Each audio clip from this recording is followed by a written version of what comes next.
धर्म और विज्ञान, ये संसार जब से है, ये दोनों तब से है और ये संसार जब तक रहेगा, ये दोनों तब तक रहेंगे। संसार का कोई भी विज्ञान पुरुष या धर्म पुरुष इन दोनों के अस्तित्व को किसी भी तरह से नकार नहीं सकता है। चलिए इसी बात पर आज देखते हैं कि संसार के कुछ प्रसिद्ध विज्ञानी धर्म के बारे में अपनी क्या राय रखते हैं। शुरुआत करते हैं अमेरिकन विज्ञानी थॉमस अल्वा एडिसन से। थॉमस अल्वा एडिसन संसार का एक ऐसा विज्ञानी जिसके पास 1000 नए आविष्कार के पेटेंट थे। अपने विज्ञानी आविष्कारों के साथ साथ वो कुछ आध्यात्मिक आविष्कारों के लिए भी प्रयोग किया करता था, संशोधन किया करता था और ऐसे ही कुछ संशोधनात्मक प्रयोगों के बाद उसने जो अपनी एक आध्यात्मिक राय रखी थी, चलिए आज उसी को देखते हैं। अपने कुछ प्रयोगों के बाद उसने जाहिर किया था कि प्राणी मात्र के शरीर में 500 अरब जितनी कोशिकाएं होती है। इन कोशिकाओं में प्रचंड ऊर्जा वाले विद्युत कण हुआ करते हैं। हम जिसे मानव शरीर कहते हैं वह इन विद्युत कणों का ही एक समूह है। जब तक इस शरीर में चैतन्य होता है तब तक इन विद्युत कणों की ऊर्जा उसमें प्रवाहित होती रहती है। जैसे ही चैतन्य चला जाता है यह विद्युत कण काम करना छोड़ देते हैं, लेकिन उनके अंदर की ऊर्जा बनी रहती है। इस ऊर्जा के साथ वह आकाश में प्रवाहित होते हैं और एक जगह से दूसरी जगह प्रस्थान कर जाते हैं। वहाँ पर वह नया शरीर, नया जीवन धारण कर लेते हैं। इस वैज्ञानिक तथ्य को अगर तात्विक तौर पर कहना हो तो हम यह कह सकते हैं कि यह विद्युत कण यानी आत्मा का तेजोमय स्वरूप, एक ऐसा स्वरूप जिसका कभी भी नाश नहीं होता है। याद रहे, यह किसी भारतीय ऋषि मुनि ने नहीं बल्कि एक ऐसे अमेरिकन विज्ञानी ने कहा था जो अपने युग का सबसे बड़ा विज्ञानी साबित हुआ है। ये बात अलग है कि उसने 18वीं 19वीं सदी में जो कहा कि आत्मा अविनाशी तत्व है, यही बात हमारे धर्म ग्रंथ युगों से कहते आए हैं। अब बात करते हैं चार्ल्स डार्विन की।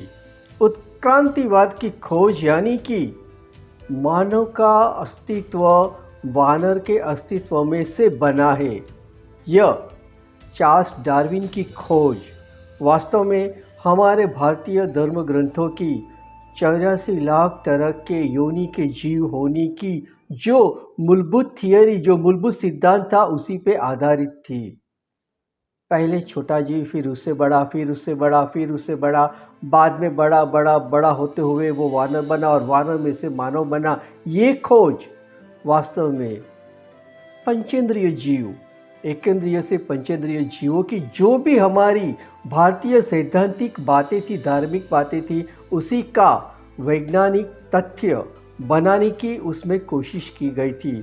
हालांकि ये थियरी पश्चिम में भी उतनी स्वीकृत नहीं हुई, जबकि पूर्व में तो वो कभी भी स्वीकृत होनी थी ही नहीं। अल्बर्ट आइंस्टाइन और सर आइजैक न्यूटन, इन दोनों के वैज्ञानिक आविष्कार भी कहीं न कहीं धार्मिक तथ्यों पर, सत्यों पर आधारित रहे हैं। आइंस्टाइन, जिसकी खोजों के बारे में कहा जाता था कि उनके आविष्कार बहुत जटिल होते थे और उनका गणित तो उससे भी ज़्यादा जटिल होता था, इस पर एक बार खुद आइंस्टाइन ने कहा था कि हाँ, मेरा गणित, मेरे प्रयोग जटिल होते हैं क्योंकि मैं एक आध्यात्मिक मानव हूँ और अध्यात्म हमेशा जटिल होता है। इसी विज्ञानी ने एक बहुत बड़ा कोट, एक बहुत बड़ा सुवाक्य कहा था कि धर्म के बिना विज्ञान लंगड़ा है और विज्ञान के बिना धर्म अंधा है। सर आइजैक न्यूटन, गुरुत्वाकर्षण के सिद्धांत का आविष्कार किया था उसने। कहा जाता है कि वो एक एप्पल के पेड़ के नीचे, सेब के पेड़ के नीचे बैठा था, ऊपर से सेब गिरा और उसके मन में एक सवाल हुआ कि सेब ऊपर से नीचे ही क्यों गिरा, वो ऊपर क्यों नहीं गया। इसी सवाल के जवाब को ढूंढने में उसने जो भी संशोधन किया उसी में से गुरुत्वाकर्षण का आविष्कार हुआ। आप जैन धर्म ग्रंथों को पढ़िए, उसमें 9 तत्वों की बातें आती हैं। उनमें पहला है जीव तत्व और दूसरा है अजीव तत्व। अजीव तत्व में धर्मास्तिकाय नाम के एक तत्व की बात आती है। आप उस तत्व के सिद्धांत को पढ़िए और उसी को साथ रखकर गुरुत्वाकर्षण के सिद्धांत को पढ़िए। आपको इन दोनों में शायद ही कोई फर्क नजर आएगा। मतलब कि खोज वैज्ञानिक थी, उसका आधार धार्मिक था, तात्विक था। चलिए बात करते हैं कुछ भारतीय विज्ञानियों की।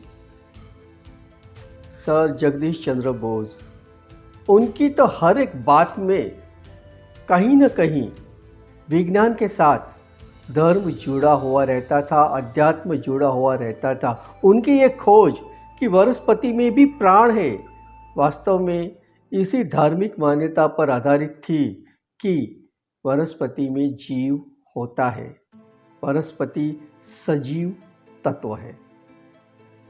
भारत के अवकाशी विज्ञान के प्रणेता होमी जहांगीर बाबा, वो भी बहुत बड़े धार्मिक मानव थे। उनको किसी ने एक बार कहा था कि आप इतने बड़े विज्ञानी हो और फिर भी धर्म में श्रद्धा रखते हो। तब उन्होंने जवाब दिया था, मैं धर्म में श्रद्धा रखता हूँ, इसीलिए इतना बड़ा विज्ञानी बन पाया हूँ। ऐसे ही हमारे दूसरे विज्ञानी थे विक्रम साराभाई। वो भी अवकाश विज्ञान के बहुत बड़े विज्ञानी थे। हमेशा गीता पाठ किया करते थे। एक दिन वो समुद्र के किनारे पे गीता पाठ कर रहे थे, तभी एक लड़का दौड़ता हुआ उनके पास से गुजरा। उनको गीता पढ़ते हुए देखकर उसने आश्चर्य से पूछा, आप इतने बड़े विज्ञानी होने के बाद भी गीता पढ़ते हो, धर्म ग्रंथ पढ़ते हो? तब विक्रम साराभाई ने उस लड़के को कहा था, अरे बच्चे, इस गीता में जितना विज्ञान है ना, उतना विज्ञान तो स्वयं विज्ञान के पास भी नहीं है।